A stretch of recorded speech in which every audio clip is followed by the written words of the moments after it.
जब सीजेपी उभरता है और जिसको अभिजीत दीप के उसके फाउंडर कहते हैं राइट प्लेस राइट टाइम, शायद उनसे बेहतर इसको कोई डिस्क्राइब नहीं कर सकता है कि राइट प्लेस राइट टाइम था। जिस तरफ मूवमेंट जा रही है उसमें मुझे ऐसा लगता है कि हर एक दिन जब वो धर्मेंद्र प्रधान का इस्तीफा नहीं ले रहे हैं, हर एक दिन वो खुद को एक्सपोज कर रहे हैं। हमारे राज्य हैं, वहाँ कई लोकल बोर्ड्स हैं। वो लोकल बोर्ड्स के बच्चे ये सीबीएसई के स्टूडेंट्स के साथ compete कर नहीं पाते। तो अगर सीबीएस का सिस्टम नीट एग्ज़ाम के आधार पे वो दिया जाएगा तो निश्चित रूप से वो बेचारे पीछे रह जाएंगे। पहली बार युवा को एक आवाज़ मिली और जितने लोग जुड़ सकते थे उतने लोग जुड़ते रहे, इसलिए हर रोज़ और लोग वहाँ पे पहुँचे जाते हैं। एक महीने से हर रोज़ और लोग वहाँ होते हैं। 20 तारीख को हमने लाठी खाई, 21 तारीख को और लोग वहाँ पहुँचे। आज जंतर मंतर भरा हुआ है।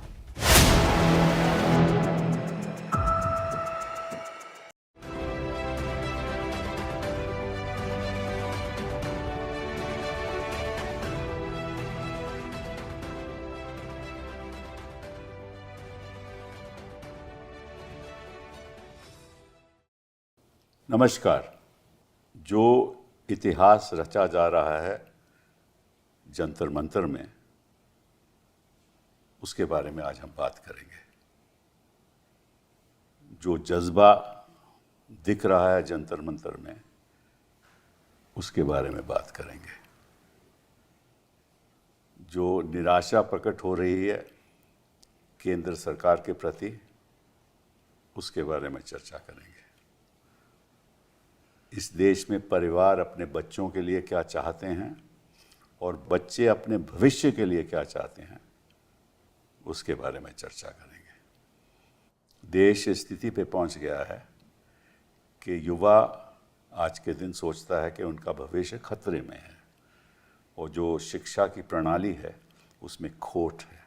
कुछ ही लोग ऐसे हैं, चाहे वो राजस्थान में जो संस्थाएं चल रही हैं या महाराष्ट्र में, जिस तरीके से नीट एग्ज़ाम दिया जा रहा है और जिस तरीके से पेपर लीक हो रहा है, लोगों के मन में वो शंका है कि कहीं ना कहीं कुछ लोगों के लिए ये बात हो रही है।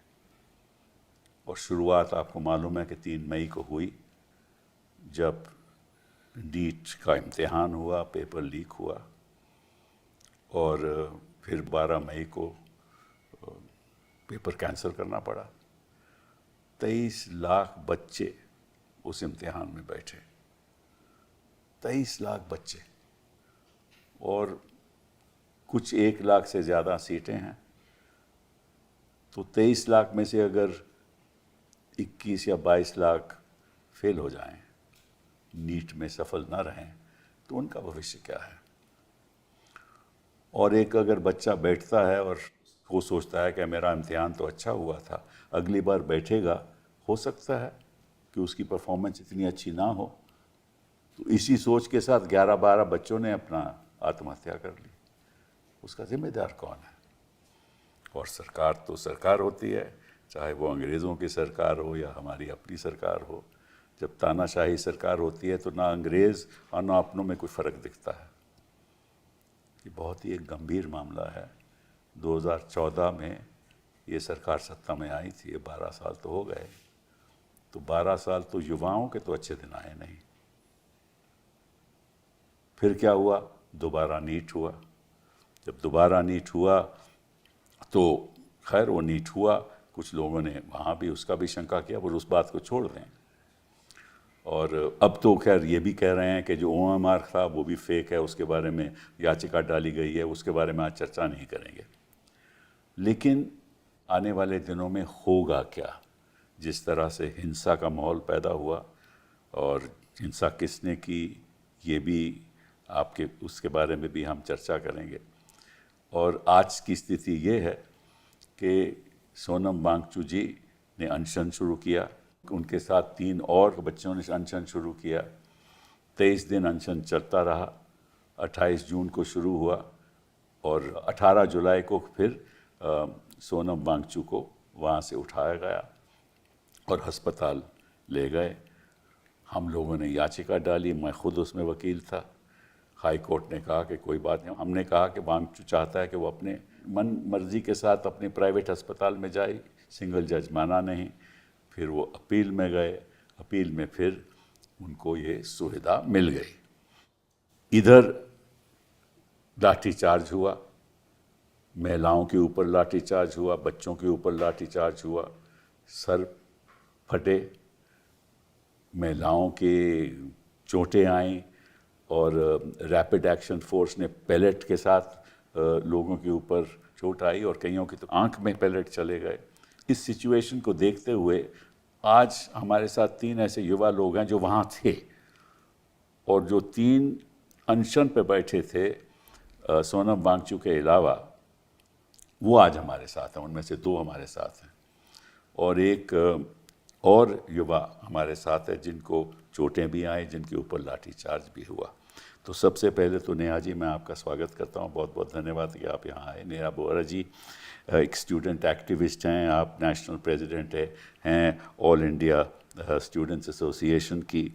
आप उत्तराखंड से आती हैं, आपने बीए दिल्ली यूनिवर्सिटी से किया, फिर आपने एमए BR अम्बेडकर यूनिवर्सिटी से किया, अब आप PhD JNU से कर रही हैं और आप संगवारी थिएटर ग्रुप में आपका you are into theatre in a big way, aesthetics in a big way, specially theatre and performance, और आप थिएटर में भी अच्छा परफॉर्म करती हैं और असलियत में भी आपने जो दिखाया है उसका जज्बा सारा देश देख रहा है। बहुत बहुत धन्यवाद आपका यहाँ आने का। अमीन बेटा, thank you very much for being here. Amitoj साहब जो हैं वो भी स्टूडेंट एक्टिविस्ट हैं and you are also associated with the All India Students Association, और आप student wing which is linked with the political party.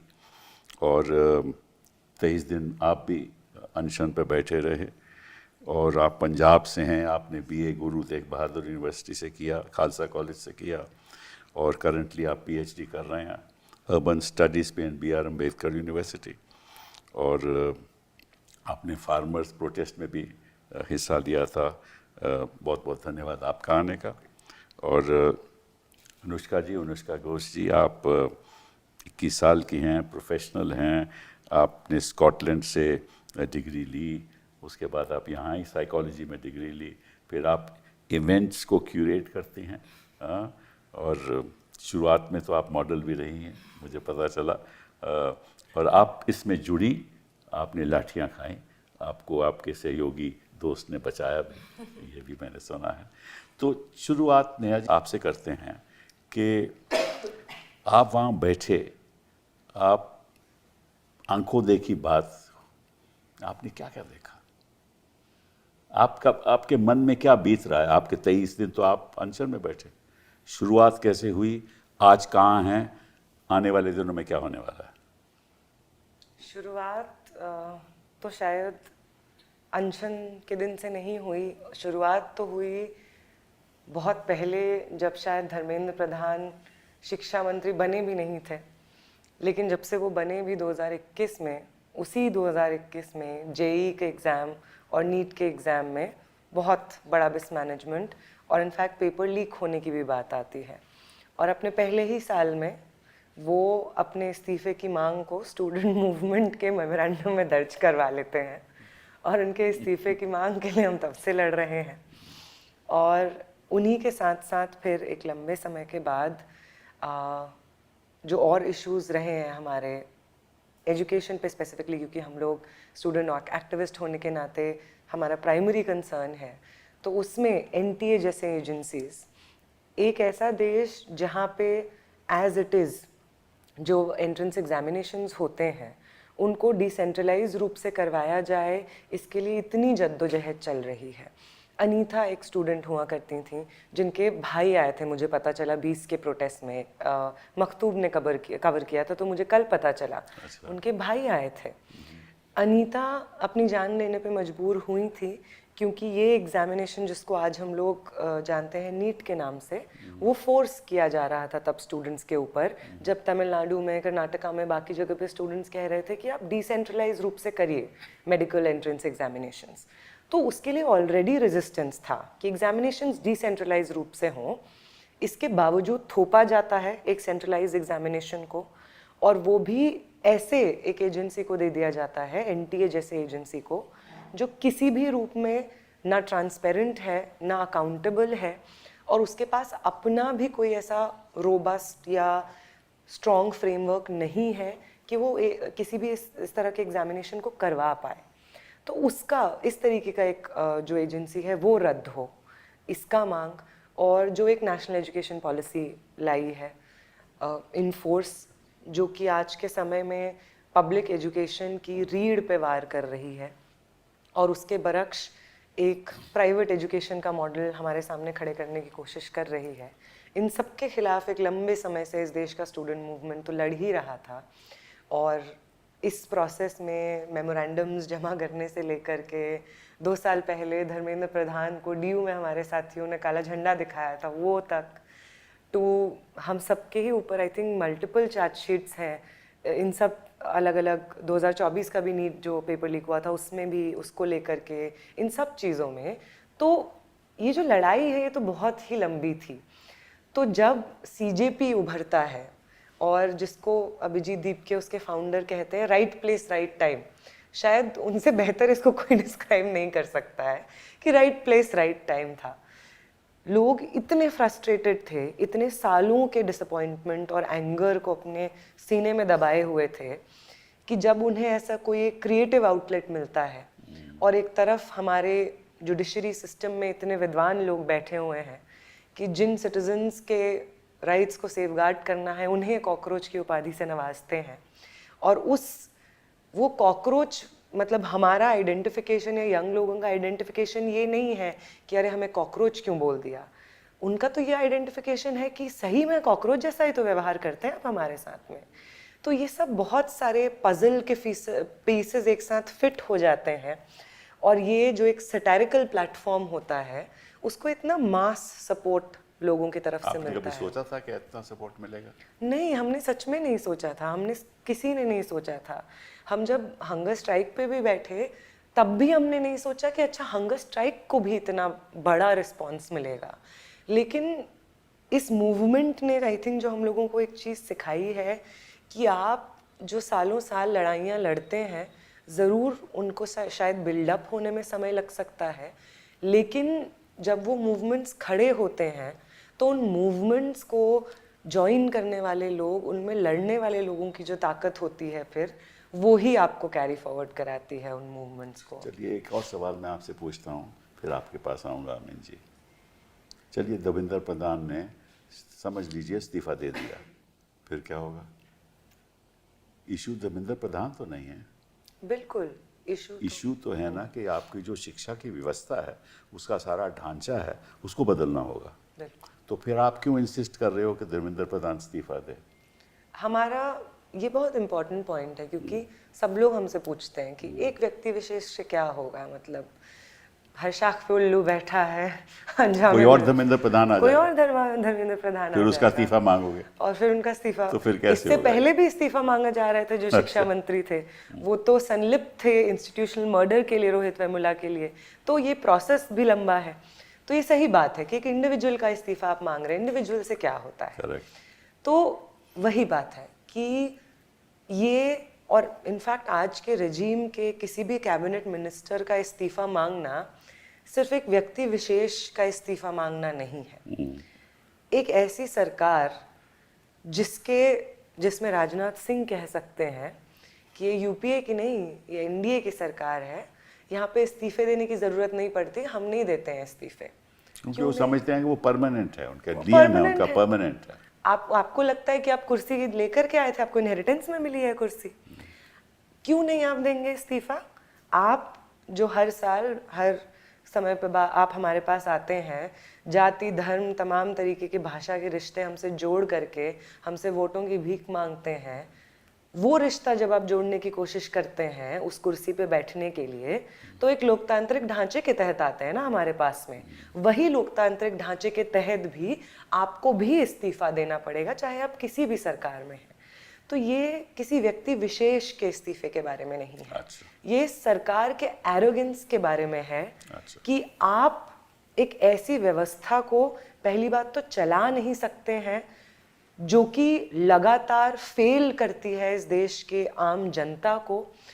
कोई भी कैबिनेट का पोर्टफोलियो भाजपा के नेताओं की, आरएसएस के नेताओं की चाटुकारिता करने के लिए अवार्ड नहीं हो सकता है ना। आप शिक्षा मंत्री हैं, आप हरियाणा का, बंगाल का चुनाव जिता देंगे तो आपको शिक्षा मंत्री का पोर्टफोलियो मिल जाएगा। That's not possible and it's not acceptable more over.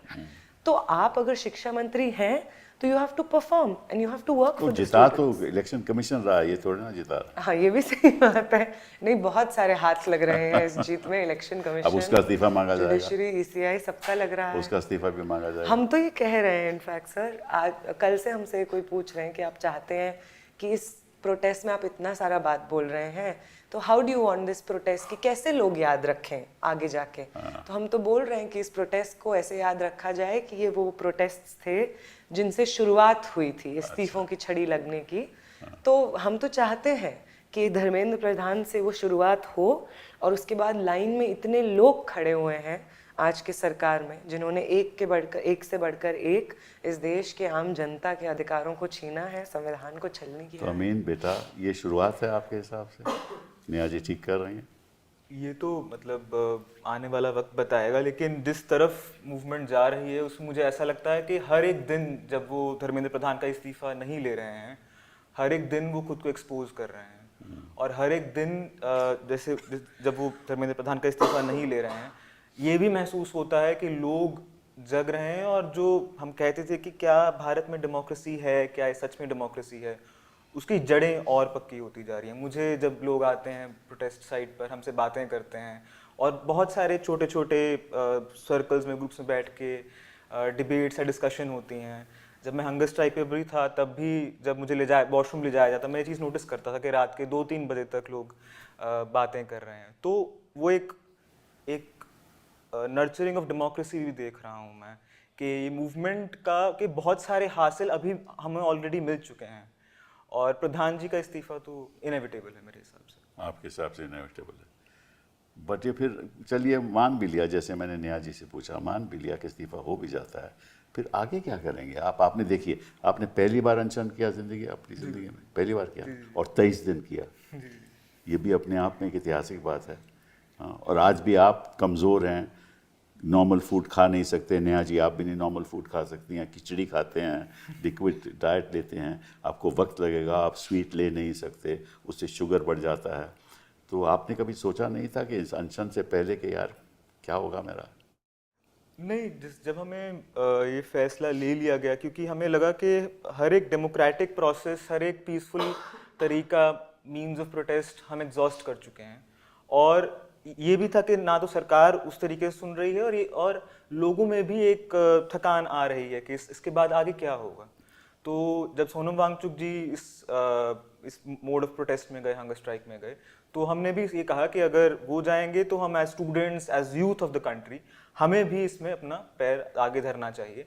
Dharmendra Pradhan का इस्तीफा मुझे लगता है कोई पहला अध्याय होगा उस एक लंबी किताब का, जहाँ पर इंडिया में जो डेमोक्रेसी है, जमहूरियत है, जो गणतंत्र है, वो जीतेगा।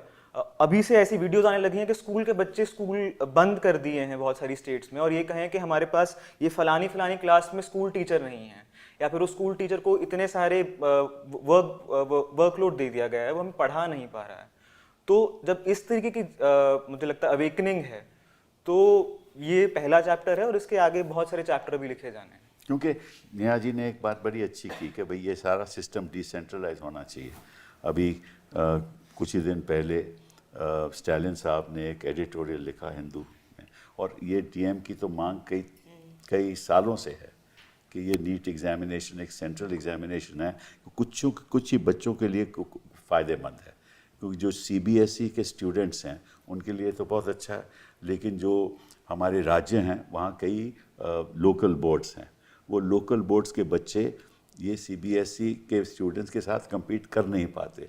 तो अगर सीबीएस का सिस्टम नीट एग्ज़ाम के आधार पे वो दिया जाएगा तो निश्चित रूप से वो बेचारे पीछे रह जाएंगे। तो इसलिए ये चीज़ें सरकार को सोचने चाहिए। अगर नहीं भी सोचा तो बातचीत तो करनी चाहिए ना। तो इस बारे में कोई बात नहीं करता, तो इसीलिए ये एक माहौल पैदा हुआ है। आप अनुष्का जी, आप तो खैर अनशन पे नहीं थी, आप वहाँ थी, आपने लाठियाँ खाई, आप इस अनशन को किस नज़रिए से देखती हैं और आपके मन में क्या है? मुझे लगता है युवा ने युवा को सिखाया है।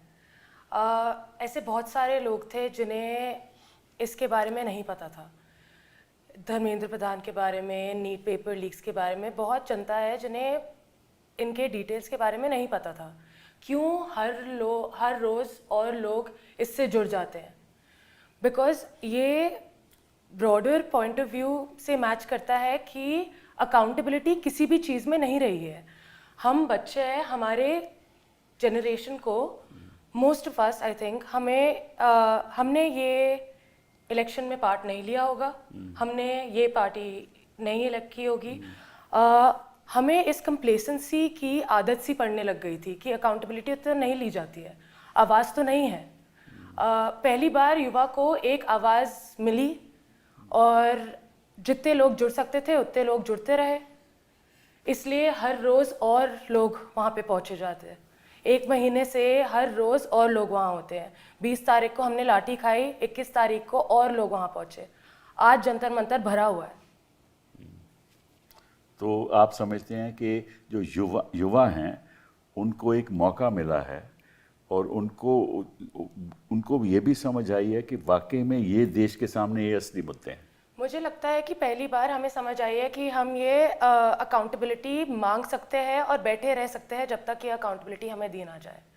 तो आप प्रतिबद्ध हैं, ये करेंगे आप? हाँ, आप रहेंगे वहाँ? एक साथ चलेंगे यहाँ से। अच्छा, ये बताइए, आप 20 तारीख को आते हैं, 18 तारीख का वाक्य है, उसके बारे में आते हैं कि किस तरह से ये लोग आए और आपको मालूम है कि याचिका डाली गई हाई कोर्ट में, वहाँ सॉलिसिटर जनरल साहब भी आए, चीफ जस्टिस साहब ने कहा कि ठीक है, हर एक इंसान की ज़िंदगी है, बड़ी कीमती है, उसको बचाने की बड़ी ज़रूरत है, और इसी संदर्भ में उन्होंने वो ऑर्डर पास कर दिया। उसी को लेकर पर उन्होंने ये तो नहीं कहा कि पुलिस आके किसी को उठा ले।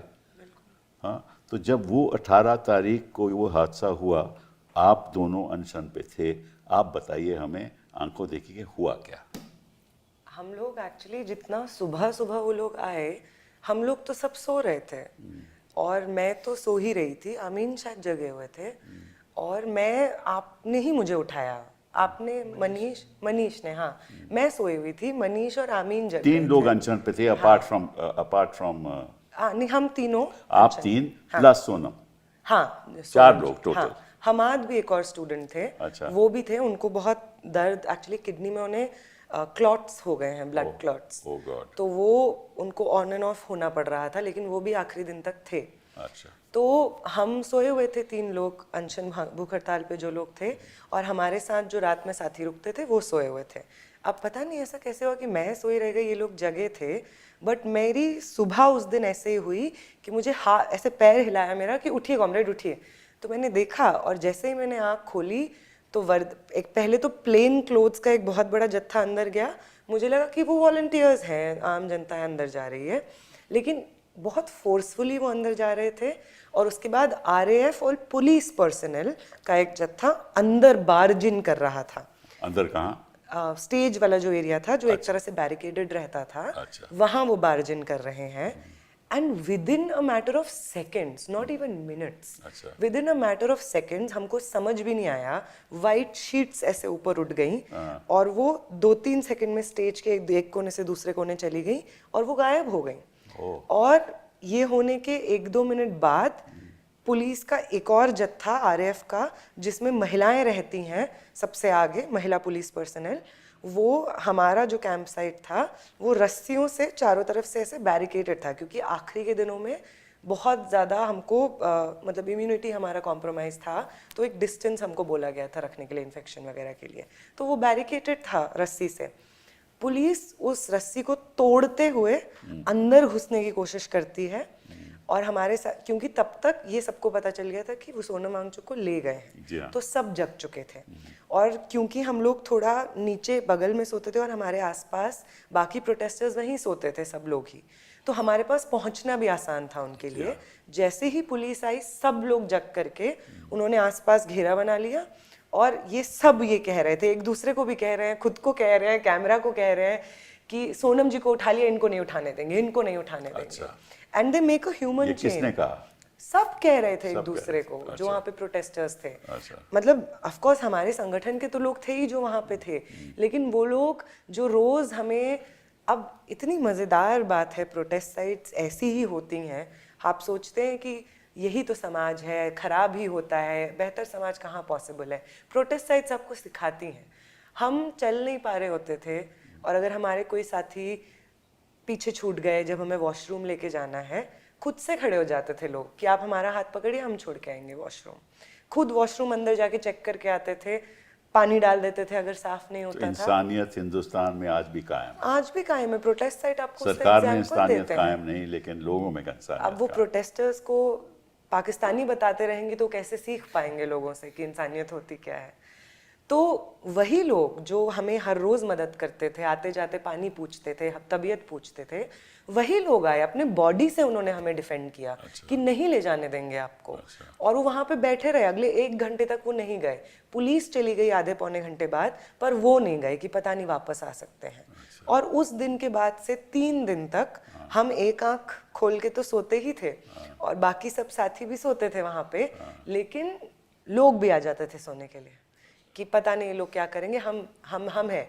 तो वो पूछते थे, अगर हम 1-2 बजे तक बात कर रहे होते थे आपस में, आप सो क्यों नहीं रहे, आप लोग थक नहीं जाएंगे, सुबह उठना होगा, फिर हल्ला हो जाएगा स्टेज से, सो नहीं पाएंगे। तो हम बोलते थे हम सोएंगे तो उठा ले जाएंगे। तो कहते थे ऐसे थोड़ी उठाने देंगे आपको, आप सोइए, हम खड़े हुए हैं यहाँ पे। They would say all of that. And if Amin, आप बताओ। हमारी तो गुड मॉर्निंग उस दिन बहुत ही ऐसे हुई कि ऐसे लगा कि शायद कोई आपकी वाकई में गुड मॉर्निंग हुई, आपको उठा के नहीं लेके गए। क्योंकि मुझे ऐसे लगा कि शायद कोई मिसक्रिएंट आ गया है। लोगों ने कहा है पुलिस से, बाकियों से, कि उसको धर लिया जाए। मैं एकदम, हम उठते हैं तो थोड़ा एंग्जाइटी भी होता है कि क्या चल रहा है, क्या नहीं चल रहा है। आप you make sense of things के you know where you are, पहले तो यही आप डिसाइड करते हैं कि आप कहाँ पर हैं। और फिर मुझे लगा कि शायद कोई मिसक्रिएंट आ गया है जिसको स्टेज में जाने से रोका जा रहा है, क्योंकि ये आरपीएफ जिनकी नीली वर्दी रहती है, पुलिस, ये सब रोक रहे थे। बाद में मुझे किसी की आवाज़ सुनी कि सोनम सर को ले गए, और तब मुझे रियलाइज़ हुआ कि अगर उनको लेकर गए हैं तो वो हमारे लिए आएंगे ही आएंगे। और उस वक्त हमारे बहुत सारे कॉमरेड्स जिन्होंने, मतलब they literally put their bodies on the front. Aryan थे हमारे साथ साथी, भानु थे शायद उस दिन हमारे साथ। उन्होंने बिल्कुल ह्यूमन चेन बनाई, और जब ही वो वहाँ से उन्होंने ऑपरेशन ख़त्म किया, पूरा अपना जो पंजाबी में कहें चादर चुक जेड़ा पूरा ऑपरेशन था, और फिर हमारी तरफ आए तो लोगों ने बिल्कुल हमें घेर लिया और कह रहे थे कि नहीं नहीं, नेहा दीदी को नहीं हम उठने देंगे, आप लोग प्रोटेस्ट पे बैठे रहिए, जान दे देंगे, और ये सब चीज़ें। और उन्होंने एकदम ह्यूमन चेन बना ली। और मैं, मनीष, नेहा, मतलब मेरा थोड़ा एकदम एंग्जाइटी हुआ तो थोड़ा पैल्पिटेशन होने लगे, तो मैंने मनीष का हाथ पकड़ा के मतलब ये ठीक है सब, आप ठीक हैं। और तभी लोग ना केवल हमें ह्यूमन चेन बना रहे थे, वो पंखा भी कर रहे थे कि आप गर्मी ना लगे। अच्छा, उस ह्यूमन चेन के बीच में, और वो पूरा बेड था, उसके आसपास लोग आके खड़े हो गए थे। और उस वक्त में मुझे लगता है पुलिस को, आरपीएफ को रियलाइज हो गया कि उनको तो हमने उठा लिया चकमा देकर, इनको नहीं उठाया जाएगा। और उसके बाद फिर लोग आते हैं, नारे लगाते हैं, और उनको एक तरीके से पुश बैक करते हैं। और तब मुझे, मतलब वो हल्का सा वो मंजर याद आया था जब किसान आंदोलन के वक्त जब राकेश टिकैत रो पड़े थे, और उसके बाद जब लोग वापस आए थे ट्रैक्टरों पे कि नहीं हम इस मूवमेंट को जिंदा रखेंगे। मुझे थोड़ा सा वैसा नॉस्टैल्जिया हुआ, क्योंकि तब मैं भी टीकरी पे था। अच्छा। और तब भी हमने एकदम अपनी सांस थाम ली थी कि अब क्या होगा, क्या ये मूवमेंट को क्रश किया जाएगा। तो मेरे लिए वो हल्का सा वो एक डेजा वू हो गया कि अच्छा शायद वही हो रहा है कि लोग खुद आ गए हैं अपने एक डेमोक्रेटिक मूवमेंट को डिफेंड करने के लिए। अच्छा, आप चलिए, ये तो you didn't experience all this, but ये बताओ, आप पे लाठीचार्ज हुआ, किस तारीख हुआ? 20 तारीख 20 तारीख को। क्या स्थिति थी, कैसे हुआ? और क्योंकि आपने मुझे बताया था पहले कि किस तरह से लोगों को पुश किया गया, ज़रा आप हमारे दर्शकों को तो बताइए। 20 तारीख को मैं 7 बजे के आसपास पहुंची थी। संडे रात को मैं वहाँ रात तक थी। संडे रात को भी हमसे सोया नहीं जा रहा था, क्योंकि हम बार बार चेक कर रहे थे कि हर 2 घंटों बैरिकेड लग रहे थे जहाँ पे आप लोग बैठे हुए थे। 4 बजे के आसपास एक अपडेट आया था कि आप लोगों को अंदर बैरिकेड कर दिया गया है। तो हम सब जल्दी से उठे, हम पहुँचे 7 बजे के आसपास हम वहाँ पहुँचे। जो प्रोटेस्टर्स रात को वहाँ थे उन्हें बैरिकेड अंदर कर दिया था। उसके सामने बहुत सारी पुलिस फोर्स थी और हम सब वहाँ खड़े थे। संसद का रास्ता ब्लॉक था, किसी को कोई कंटेंशन नहीं थी उससे। हम वहीं पे खड़े थे। 2 घंटे बीत गए, 3 घंटे बीत गए, हजार लोग और आते रहे। इस तरफ से, एक तरफ से टीयर गैस कैनन्स थी और ब्लॉक था, दूसरी तरफ से बैरियर्स थी और फोर्स थी। इस तरफ जंतर मंतर के बैरिकेड के अंदर आप लोग थे और इस तरफ जनता थी। तो एक ही राउट है खुला हुआ। सुबह वहाँ पहुँचते वक्त ही, जब हम 7 बजे वहाँ पहुँचने की कोशिश कर रहे हैं, आप कहीं से भी आओ, किसी भी मेट्रो स्टेशन से आओ जो बंद ना हो। 16 मेट्रो स्टेशन बंद थे उस दिन। 16 मेट्रो स्टेशन 20 तारीख को, हाँ, थोड़े कम बंद थे। अच्छा। कैब से भी आओ, कैसे भी आओ, आप ऑटो लेके आओ, आपको घुमाने के लिए हर जगह बैरिकेड लगे थे। तो आप किसी भी ओर से आओ, आपको रोकेंगे और बोलेंगे अच्छा आपको जंतर मंतर जाना है, उधर से जाओ। तो हम ऐसे गोल गोल गोल गोल घूम रहे थे और अब ये गोल गोल घूमने से पॉकेट्स बन जाती है। अच्छा। लोग एक साथ नहीं आ पाते हैं। हमें तब रास्ता मिल गया था, हम आ गए थे जंतर मंतर के सामने। 3 घंटे हम आराम से खड़े रहे, किसी ने कुछ नहीं बोला। पुलिस हमें बोल रही थी रास्ते से उतर जाओ, तो हम एक दूसरे को, हर बार जब वो ऐसे आते थे, हम एक दूसरे को फुटपाथ के ऊपर खींच के उठाते थे कि किसी को लग ना जाए और स्टैम्पीड ना हो जाए गलती से। उसके बाद बहुत सारे लोग हो गए थे। तो अगर आप निकलने की कोशिश भी कर रहे हो, आपके पास उतना कंट्रोल या ऑटोनॉमी नहीं है कि आप किस डायरेक्शन में जा रहे हो बैरिकेड्स की वजह से। तो हम सब चलने लग गए। पार्लियामेंट का रास्ता इस साइड से ब्लॉक्ड है, सब लोग चल रहे हैं। अब इस प्रोसेस में क्या हुआ कि बहुत सारी छोटी छोटी पॉकेट्स बन गई जहाँ पे बहुत सारे लोग थे। जिस जगह मैं पहुँची थी उधर ऐसे हुआ कि जहाँ हम खड़े थे एक बैरिकेड था, सारी पुलिस थी, उसके सामने प्रोटेस्टर्स जो थे कुछ 200-300, हम वहाँ थे और पुलिस हमें कह रही थी बैठ जाओ।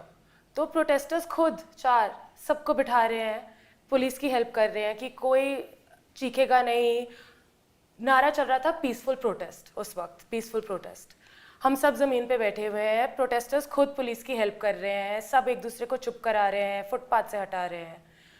हमारे पीछे 200 मीटर का जगह होगा और फिर बैरिकेड था जिसके पीछे 1000 लोग थे। अच्छा। एग्जैक्ट नंबर ऑब्वियसली मेरे को दिख नहीं रहा था, बट 1000 लोग लग रहे थे। फिर पुलिस हमें धीरे धीरे पीछे करने लग गई उन 1000 लोगों की तरफ, उन 1000 लोगों की तरफ, बट बैरिकेड था उन 1000 लोगों के सामने। Correct. मैंने तब घूम के अपने दोस्त को बोला भी कि सुबह से जो हो रहा है वही हो रहा है, क्योंकि ये पैटर्न हम नोटिस करने लग गए थे। क्या करते हैं वो, आपको बॉक्स इन करते हैं बेसिकली। एक तरफ से आपको पीछे करते रहते हैं, इधर बैरिकेड के पीछे ही लोग हैं। फिर इधर जाने के बाद जब आपको उठा देते हैं। हाँ, पहले आपको क्रश कर, हमें पीछे किया, फिर एकदम अंदर कर दिया। तो एक रेलिंग था, गेट रेलिंग था, मैं रेलिंग के एकदम पास थी और मेरे आसपास 100-200 लोग थे। हट से वो सारा प्रेशर ऐसे में हम पे आया तो हमारा रिब रेलिंग के ऊपर था, तो ऐसे कस गया, तो सांस नहीं आ रही थी, हाथ भी नहीं हिल रहे थे। फ़ोन रिकॉर्ड कैसे, मुझे इतना अफसोस है कि मैंने ये रिकॉर्ड नहीं किया, बट फ़ोन पहुंचने का रास्ता नहीं था। उस गेट के पार 4 पुलिस अफसर थे। मैंने उनसे पूछा सर एक बात बता दो कि एक रास्ता खोल दो। बुजुर्ग है, 2-3 बच्चे हैं, कोई भी एक रास्ता खोल दो कि जिन को पीसफुली यहाँ से निकलना है वो निकल पाए, है ना। राइट साइड से एक रूट दे दो, जा सकता है। लेफ्ट साइड पे बहुत सारे लोग हैं, लेफ्ट से दे दो, कहीं खोलो। उनने हंस के मुझे स्मर्क करके मुझे बोला कि अब तो तुम लोग यहीं पे रहोगे। जितने टाइम में मैंने ये प्रोसेस किया, 15 सेकेंड, मुझे समझ आ गया कि अब टीयर गैस आने वाला है। 15 सेकेंड जब तक मैंने ये सोचा और मास्क के ओर पहुँचने की कोशिश की, बैग खोला, टीयर गैस कैनन 6, हम पे 6 टीयर गैस कैनन शूट किए गए। जब तक आप ये प्रोसेस कर सकते हो कि टीयर गैस कैनन्स फेंके गए हैं और आँख थोड़ा सा खोल सकते हो, वो लोग बैरिकेड हटा देते हैं। तो सब चीख रहे हैं स्टैम्पीड मत करो, स्टैम्पीड मत करो, मत भागो। सबके आंखों में लग रही है, लोग खुल गए हैं, फिर भी हम मेंटेन करने की कोशिश कर रहे हैं कि स्टैम्पीड ना हो। पर before you open your eyes वो आपको लाठी से मारने लग जाते हैं, काफ़ी बेरहमी से। फिर स्टैम्पीड कॉज नहीं होगा तो क्या ही होगा। तो स्टैम्पीड हुई, बच्चे गिर रहे हैं, बुजुर्ग गिर रहे हैं, लोग एक दूसरे के ऊपर से चल के जा रहे हैं। लोग एक दूसरे को बचाने की कोशिश कर रहे हैं। मैं अपने दोस्त के साथ थी और वो एक बुजुर्ग औरत को उठा रहा था, बच्चे को उठा रहा था। जब वो उठा रहा है उसके पीठ पे पड़े जा रही है। फिर उसने लेफ्ट साइड पे मेरे को ज़मीन पे पड़े हुए देखा। मेरे को लाठी पड़ी थी, मैं ज़मीन पे थी, लात पड़ रही थी, काफ़ी प्रोफैनिटी यूज़ हो रही थी भाषा में पुलिस के।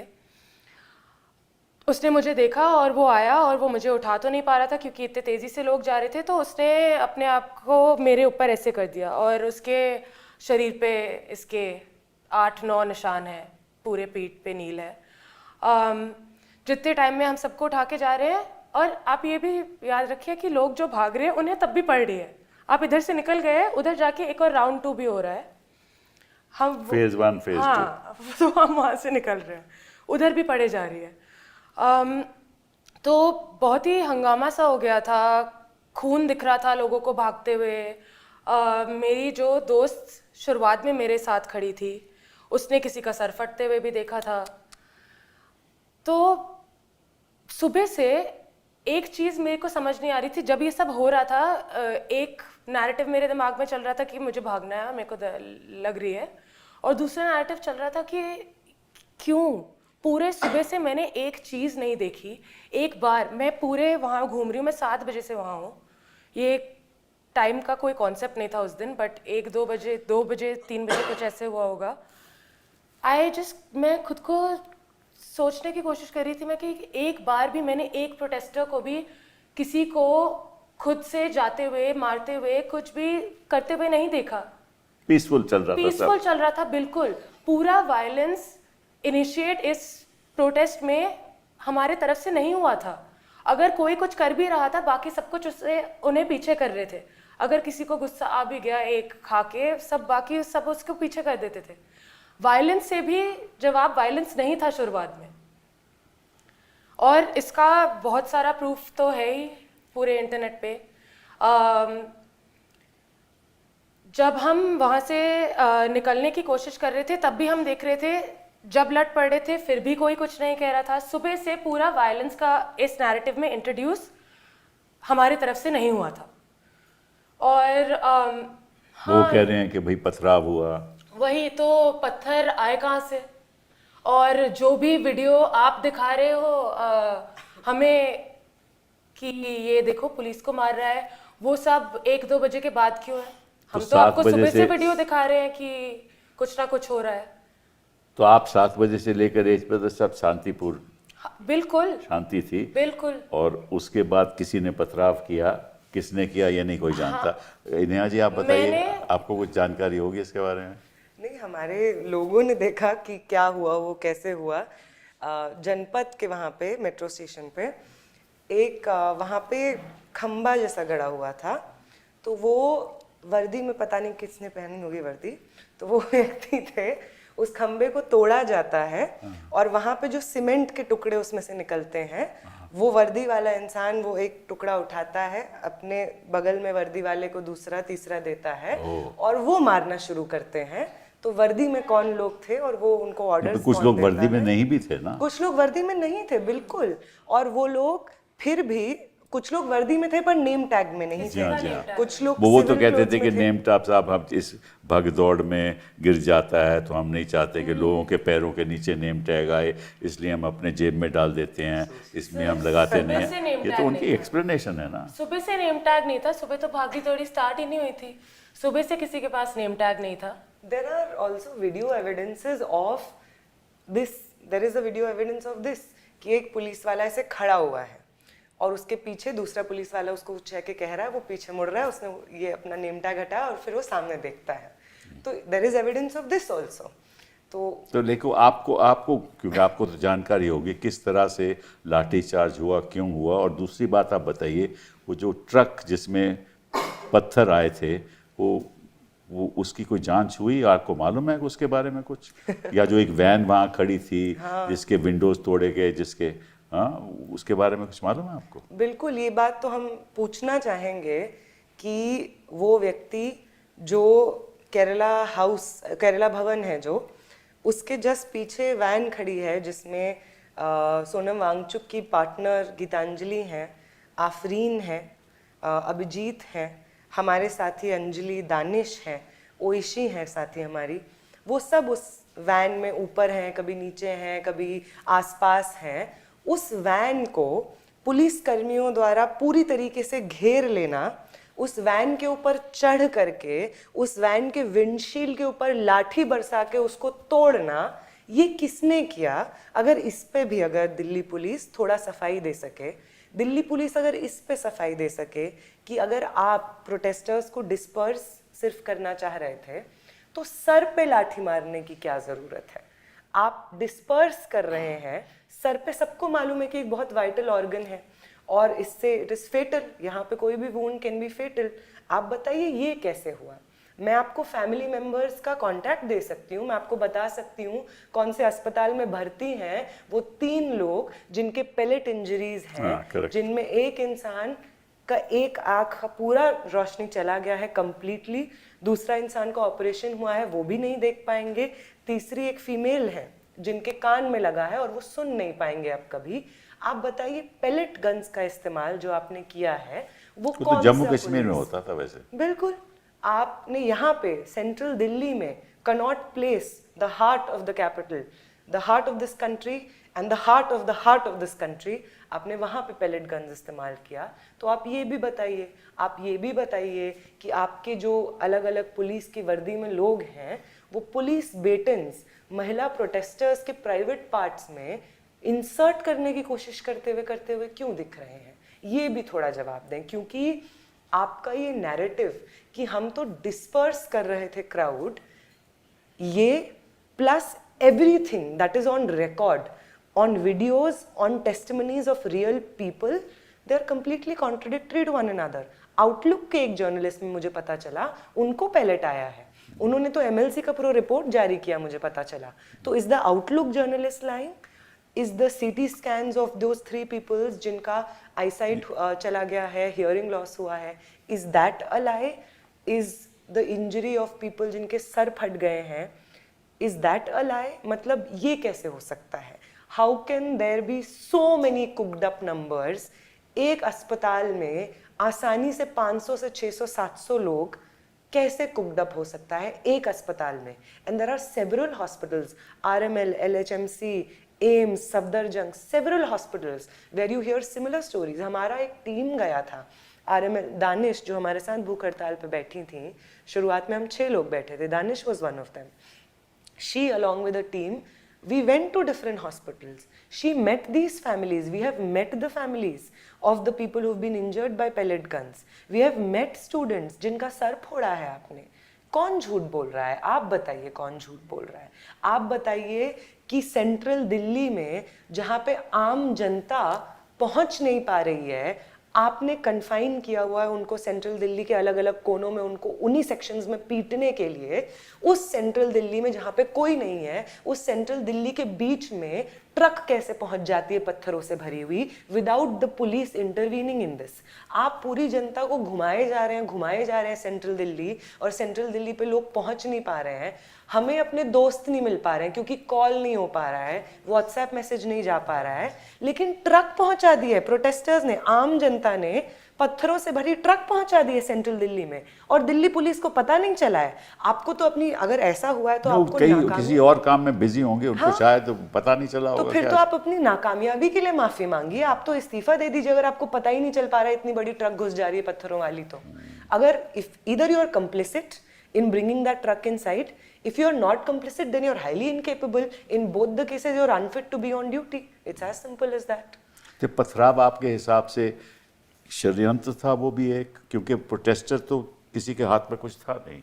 हाँ, ये पथराव कर कौन रहा था फिर मतलब आपके हिसाब से? शुरू से लेकर अंत तक मुझे नहीं लगता है कि कैमरा के वेपन के अलावा किसी के पास कोई और भी, डंडा तक नहीं है लोगों के पास। मुझे मालूम है। हम लोग का जो टेंट जिस चीज पे टिका हुआ था वो भी हम लोग सोचे थे लाइट मटेरियल रखो, अगर इससे पकड़ के मारेंगे तो बहुत लगेगी करके। We were also doing this, and this is also one thing. No, आप कह रहे हैं लोगों को कि संसद मत जाइए, आप लोगों को कह रहे हैं, I got to know this, कि इंडिया गेट के आसपास लोग मार खा के इतना थक गए थे कि लॉन पे बैठे हुए हैं कि बहुत मार खा लिए, थोड़ा रेस्ट चाहिए, वहां पे गाड़ी चला दी ताकि कोई लॉन पे ना बैठ सके। ऐसे और वहां से लोगों को कह रहे हैं आप जाइए जंतर मंतर जाइए, वहां पे तो जाएं कहाँ, protest सब तो होना है। मेट्रो स्टेशन बंद थे। सब बंद है, लेकिन अगर आप कह भी रहे हैं चलिए कि जंतर मंतर जाएं, हम बैठे थे ना जंतर मंतर पे, because we couldn't join the march, because हम लोग ने हंगर स्ट्राइक उसी वक्त तोड़ा था। हमारे साथ 3 डॉक्टर्स थे जो जितने भी इंजर्ड लोग घायल होके आ रहे थे उनको फर्स्ट एड प्रोवाइड कर रहे थे वहां पे।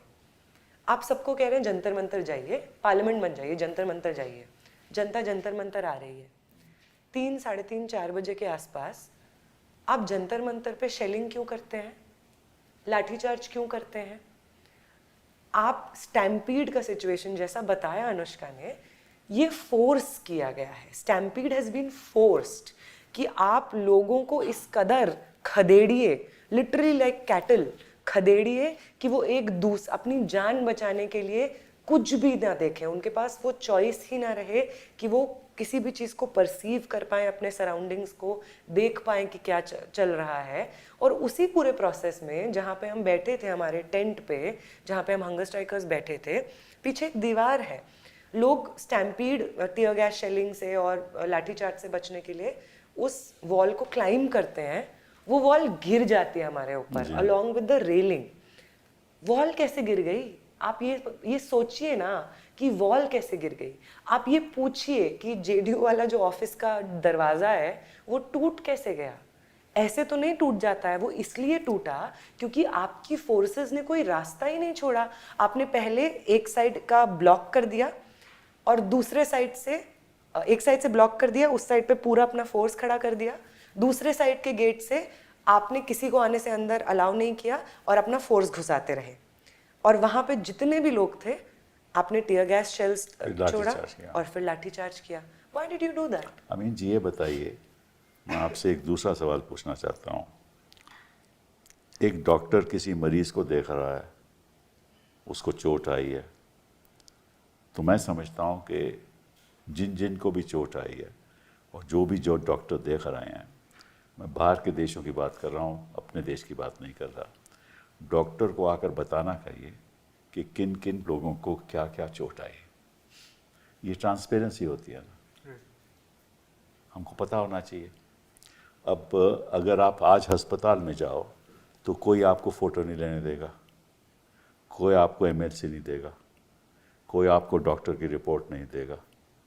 हाँ, आप मोबाइल नहीं ले जा सकते, ताकि ये चीज़ छुपी रहे, जनता से छुपी रहे, देश से छुपी रहे, ताकि बाद में पुलिस एक नैरेटिव बना सके कि इनको तो चोट आई नहीं, और डॉक्टर की रिपोर्ट डॉक्टर हो जाए कि ये तो छोटा सा चोट था, इसमें तो कुछ था भी नहीं, ये बढ़ा चढ़ा के बात बोल रहे हैं। तो ये व्यवस्था भी बदलनी चाहिए कि डॉक्टर की एक जिम्मेदारी है। अब ये कहते हैं कि 118 पुलिसमैन को चोट आई, वो कौन से 118 पुलिसमैन थे, क्या चोट आई उनको? उनको भी डॉक्टर के पास ले जाया गया, उनकी भी बात डॉक्टर के द्वारा जनता के पास पहुंचनी चाहिए। अगर ये आप गुप्त रखोगे तो निश्चित रूप से सारी इन्वेस्टिगेशन आप कंट्रोल करोगे। इन्वेस्टिगेशन कंट्रोल करोगे तो सच्चाई कभी सामने आएगी ही नहीं। तो आप ये बात मेरी मानते हो? बिल्कुल। और उसके बाद भी जब पुलिस ब्रुटैलिटी की बात जब सीजीआई तक भी पहुंची तो उन्होंने भी वीडियोस देखने से इनकार कर दिया कि आप कोर्ट का टाइम वेस्ट मत कीजिए। हमें लगा था कि पुलिस ने आई थिंक सोनम वांगचुक को भी जब सफदरजंग रखा गया था वहाँ पर भी बहुत पुलिस फोर्स डिप्लॉय की गई, और उसके बाद जब लोग इंजर हुए इस पुलिस ब्रुटैलिटी में, अलग अलग हॉस्पिटल्स गए, वहाँ पर बहुत खतरनाक पुलिस डिप्लॉयमेंट है। और अब हम जब सोचते हैं कि जब ये इंस्टीट्यूशंस जब ये फेल कर रही हैं, हमें जिनका काम हमें प्रोटेक्ट करना था, वो अब जाके शायद हम जुडिशरी से गुहार लगाएंगे तो कम से कम कोई एसआईटी, कोई इन्वेस्टिगेशन इसमें बैठेगी कि वहाँ पे हुआ क्या है। तो उनका भी जो रिस्पांस था तो एसआईटी तो इनके हाथ होती है ना, कई एसआईटी हिंदुस्तान में बैठ चुकी हैं जी, मगर मतलब वो फिर भी एक खाना पूर्ति, एक फॉर्मेलिटी के तौर पे आ जाता है। लेकिन उसके बाद जस्टिस सीजीआई सूर्यकांत का ये कहना कि हमें मतलब ऐसा लग रहा है कि कोई कह रहा है कि बोर मत करो हमें इन वीडियोस के साथ।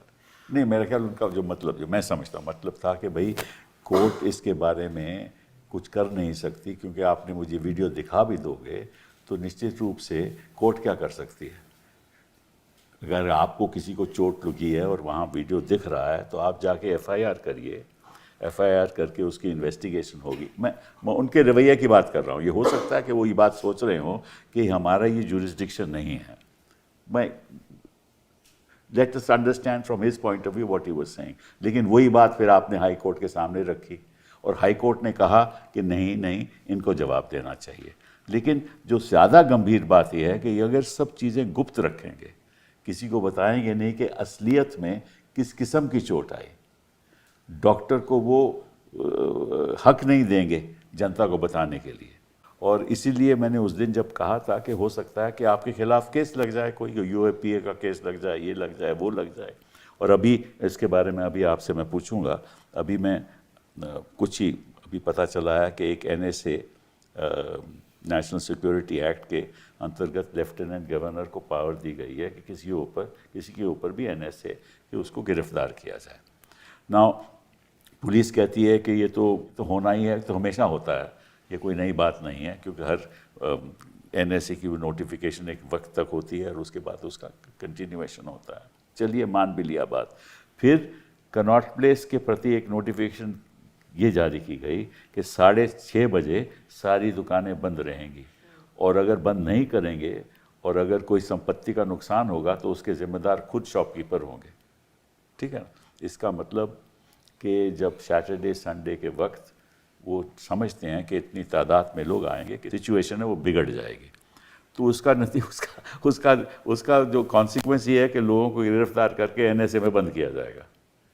तो इससे सुधार कैसे होगा? ये आखिरी सवाल है आपसे। नहीं, I think this is also, जैसे हम ही बोल रहे हैं कि 20 को जो उन्होंने हिंसा की वो दम तोड़ देने वाली उन्होंने हिंसा की। वो चाहते थे कि आंदोलन दम तोड़े। NSA is also another weapon in their belt in that regard, कि दम तोड़ दे जिससे ये मूवमेंट। अब 20 वाली वायलेंस के बाद बहुत उनके लिए अनफॉर्चुनेट रहा कि ये मूवमेंट दम तोड़ना तो दूर, उनके सामने पैरों पे खड़ा होकर उनकी आंख में आंख डाल के बोल रहा है कि और मार लो लाठी, अब क्या करोगे, सर तो फोड़ ही दिया है तुमने हमारा। आई थिंक हम लोग NSA को उनका ये enthusiasm suddenly towards NSA, end of course it has a तो कितने लोगों को NSA के भेजेंगे अंदर? अब भरी हुई है हमारी, जैसे आपने कहा ना कि आप नहीं रहेंगे तो कोई और बैठ जाएगा। उसको NSA में डालेंगे तो कोई और बैठ जाएगा। तो फिर इसका नतीजा तो सही नहीं होगा ना। वही बात है। अब ये तो सोचने वाली बात है कि आप अपनी जेलों को यंग प्रॉमिसिंग फ्यूचर्स को NSA में बंद रखा हुआ है ना, UAPA में रखा हुआ है ना कई लोगों को। Exactly sir. तो अगर ऐसे तो लोकतंत्र नहीं चल सकता ना।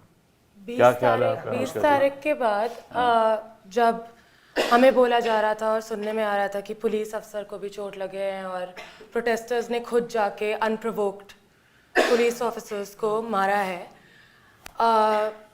मेजॉरिटी की पॉइंट ऑफ व्यू यही थी कि ठीक है, अगर आपके पास असली एविडेंस है कि एकदम अनप्रोवोक्ड वायलेंस इंट्रोड्यूस होने से पहले आपके पास एविडेंस है कि कोई प्रोटेस्टर जाके किसी कॉप को मार रहा है, वायलेंस इंट्रोड्यूस कर रहा है, please feel free to prosecute them, but just pay us the same courtesy of doing the same with all the police officers who did that with the protesters.